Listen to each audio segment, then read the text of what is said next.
Bismillahirrohmanirrohim. Assalamualaikum warahmatullahi wabarakatuh. Hai teman-teman, hari ini kita akan belajar bahasa Indonesia. Sebelum kita belajar, mari kita baca basmalah terlebih dahulu. Bismillahirrohmanirrohim. Nah, hari ini kita akan belajar tentang perkembangan teknologi komunikasi. Sebelumnya, apa itu komunikasi? Komunikasi adalah pemberian atau penerimaan informasi yang dilakukan oleh dua orang atau lebih, di mana informasi itu dapat dipahami oleh orang lain. Komunikasi dibagi menjadi dua, yaitu komunikasi jarak dekat dan komunikasi jarak jauh.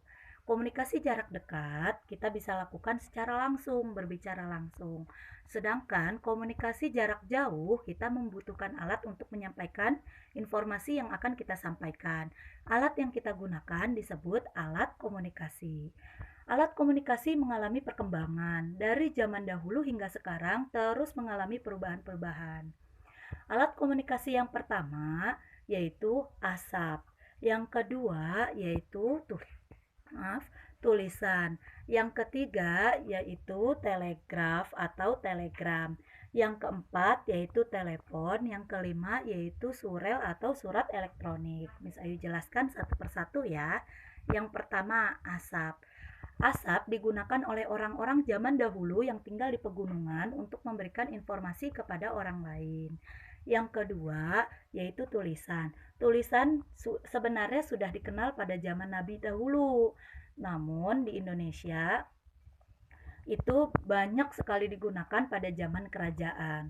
Tapi pada zaman dahulu tulisan tidak ditulis di buku.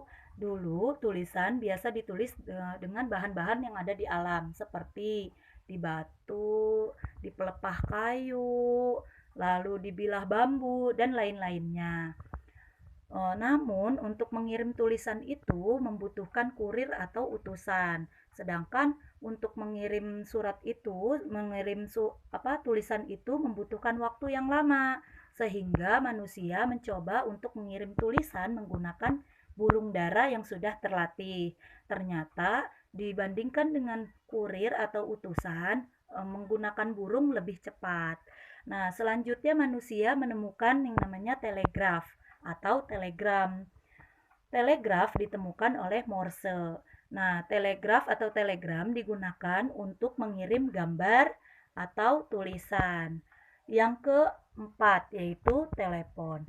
Penemu telepon adalah Alexander Graham Bell dan temannya. Telepon pun mengalami banyak perubahan. Dahulu telepon hanya menggunakan telepon yang harus terhubung dengan kabel. Sedangkan sekarang semakin canggihnya teknologi telah diciptakan atau dibuat telepon genggam yang tidak perlu menggunakan kabel lagi.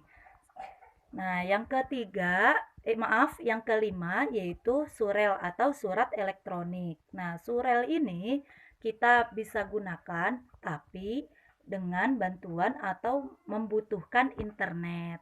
Jika tidak ada internet, kita tidak bisa mengirimkan surel. Apa yang termasuk surel? Seperti email, seperti yang sekarang kita lakukan. Miss Ayu ingin menginformasikan kepada kalian. Nah, dari rumah Miss Ayu bisa mengirim video ini menggunakan surat elektronik atau video ini menggunakan internet. Nah, setelah kita pelajari teknologi yang sudah sangat berkembang dari zaman dahulu, dari asap hingga sekarang super canggih, sekarang Miss Ayu mau tanya, rambu-rambu lalu lintas itu termasuk komunikasi bukan ya? Ya, rambu-rambu lalu lintas itu juga termasuk alat komunikasi. Namun itu alat komunikasi satu arah saja dan alat komunikasinya berupa gambar. Dengan rambu-rambu lalu lintas kita dapat memahami seperti rambu lalu lintas ini. Ini adalah rambu lalu lintas yang mengartikan atau menginformasikan kepada orang lain untuk dilarang makan dan minum. Nah, untuk rambu yang ini itu dapat memberikan informasi kepada orang lain tentang larangan terjun ke kolam yang dangkal atau cetek. Nah, itu semua adalah contoh-contoh alat komunikasi yang kita temui dalam kehidupan sehari-hari. Sekarang silahkan kalian kerjakan buku tematik 3G halaman sesuai dengan kalender ya. Dah, Miss Ayu akhiri. Wassalamualaikum warahmatullahi wabarakatuh.